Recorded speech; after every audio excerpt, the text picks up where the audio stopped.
Bienvenue à tous, nous sommes au Salon des Entrepreneurs de Paris, édition 2015, et nous allons parler franchise avec James André, responsable développement de Noroto. Bonjour. Bonjour. Alors, l'ancienne Noroto, on la connaît tous, mais quand même, est-ce que vous pouvez nous rappeler le concept de la franchise et aussi quelques chiffres clés?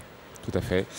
Comme vous le savez, effectivement, Noroto, nous sommes spécialisés dans la prise en charge des véhicules, aussi bien de la réparation, de l'entretien, à tout niveau, toute marque, quelles que soient les motorisations, hybrides, électriques.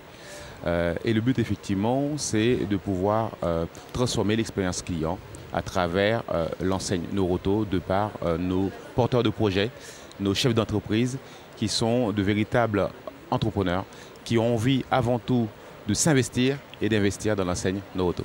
Vous avez combien d'enseignes aujourd'hui en France? Actuellement, nous avons 368 points de vente sur toute la France et nous souhaitons effectivement développer davantage, ne serait-ce que d'ouvrir sur les 3 prochaines années 40 centres en franchise avec ne serait-ce que pour cette année 10 à 12 centres programmés pour cette année. Alors on va revenir sur la stratégie de Noroto. J'aimerais d'abord vous poser la question, qu'est-ce qui vous différencie de vos concurrents? Ce qui nous différencie de nos concurrents avant tout et principalement, c'est vraiment notre capacité à promouvoir notre enseigne de par nos candidats, nos porteurs de projets. C'est vraiment laisser leur autonomie et surtout c'est la prise en charge complète de nos clients à travers un réseau dynamique. C'est votre stratégie de développement pour cette année 2015? Pour cette année 2015, nous devons ouvrir 12 à 14 centres que nous avons programmés. Et le but, effectivement, c'est de permettre de densifier la présence de Noroto sur le territoire. Et alors, pour développer, il faut des profils, il faut des candidats. Quel est le profil type qui convient généralement à Noroto?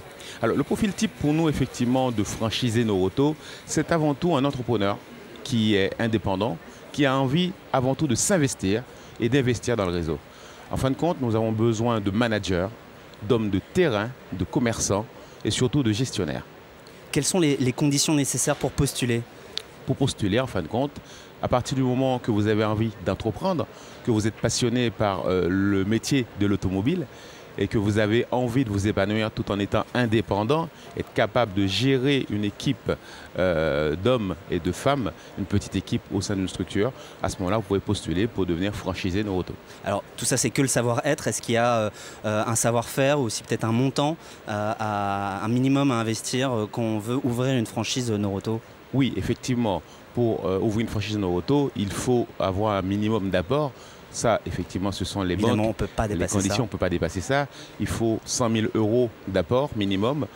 Par contre, il faut surtout et avant tout avoir envie de s'investir.